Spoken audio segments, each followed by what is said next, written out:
ஒரு ஹிந்து நியூஸ் பேப்பருடைய உற்பத்தி செலவு அப்ராக்சிமேட்டாக எனக்கு தெரிஞ்சு 18 ரூபாயிலேருந்து 20 ரூபா வருது. ஆனால் நமக்கு கொடுக்கப்படுகிற விலை 3,4 ரூபா. இது எப்படி நடக்குதுங்கிறது தான் விஷயம். இதை புரிஞ்சுக்கிட்டோம்னா நம்ம செய்தி ஊடகங்களை புரிந்து கொள்ள முடியும்.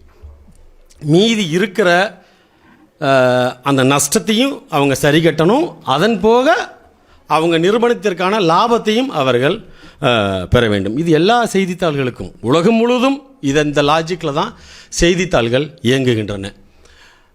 அவர்கள் விளம்பரதாரர்களை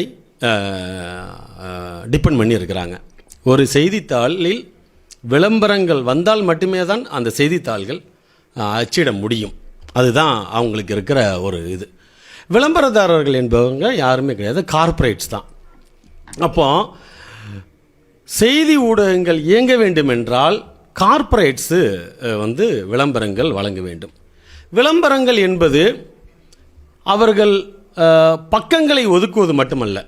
செய்தித்தாள்களில் வெறும் பக்கங்களை ஒதுக்குவதால் மட்டுமே விளம்பரதாரர்கள் அவர்களை ஆதரிக்கிறார்கள் என்பது அர்த்தமல்ல.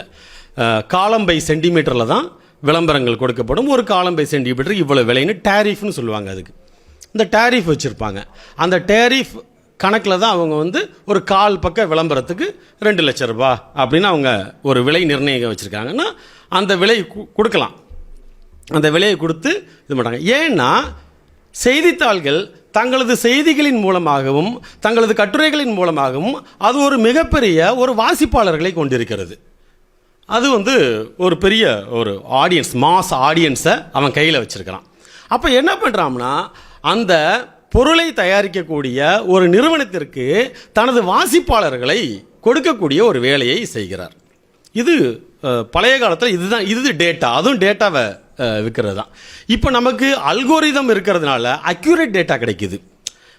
எவ்வளவு ஆண்கள், எவ்வளவு பெண்கள், 18 வயதுக்கு உட்பட்டவர்கள் எவ்வளவு, 30 வயதுக்கு மேலானவர்கள் எவ்வளவு, பையிங் கெப்பாசிட்டி, பொட்டன்ஷியல் பையர் யார், இது எல்லாம் நமக்கு அல்கோரிதம் இருக்கிறதுனால நமக்கு கிடைச்சிருது டிஜிட்டல் மீடியாவில்.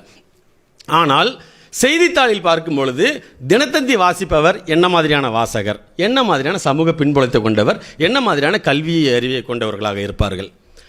தி ஹிந்து படிக்கிறவங்க என்ன மாதிரியான கல்வி பின்புலத்தை கொண்டவர்களாக இருப்பாங்க, எந்த அளவுக்கு பையிங் கெப்பாசிட்டி உள்ளவங்களாக இருப்பாங்க. இது தினமணி படிக்கிற இது எல்லாமே நீங்கள் கேட்டகரைஸ் பண்ணியிருக்கணும். தினமலர் படிப்பவர் யார், என்ன மாதிரியான பிஹேவியர் கொண்டவங்க. இந்த வகைப்பாட்டில் தான் ஒரு நிறுவனம் தனது விளம்பரத்தை எந்த செய்தித்தாளில் கொடுக்க வேண்டும் என்பதை முடிவு செய்கிறது. அப்படி பார்த்தோம்னா நீங்கள் ஆடி பிஎம்டபிள்யூக்கான விளம்பரம் நீங்கள் தினத்தந்தியில் கொடுக்க வேண்டிய அவசியமே இல்லை. ஆடி கம்பெனிக்கும் பிஎம்டபிள்யூக்கும் அவன் ஹிந்துவை தான் தேர்ந்தெடுப்பான், அல்லது டைம்ஸ் ஆஃப் இந்தியாவை தேர்ந்தெடுப்பான்.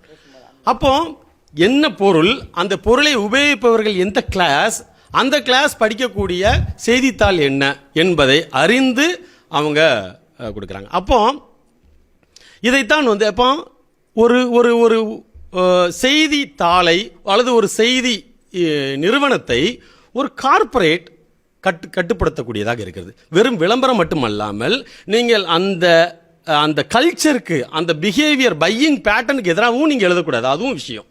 எப்படின்னா உதாரணமாக ஃபேர் அண்ட் லவ்லி விளம்பரம் இருக்குது இல்லையா, இப்போ க்ளோ அண்ட் லவ்லியாக மாறி இருக்குது. அது ஒரு பெரிய பெரிய விவாதத்திற்கு பின்பு Fair and Lovely Glow and லவ்லியாக மாறி இருக்குது. இப்போ அந்த Glow and Lovely face cream இருக்குது இல்லையா, அந்த ஃபேஸ் க்ரீமுக்கு நேரடி விளம்பரத்துக்கு அவன் காசு கொடுப்பான். அது போக ஸ்பான்சர்ஸ், அவங்கெல்லாம் யார், விளம்பரதாரர்கள் எல்லாமே ஸ்பான்சர்ஸு. அந்த ஸ்பான்சர்ஸோடைய கல்ச்சருக்கு எதிராகவும் நீங்கள் பேசக்கூடாது.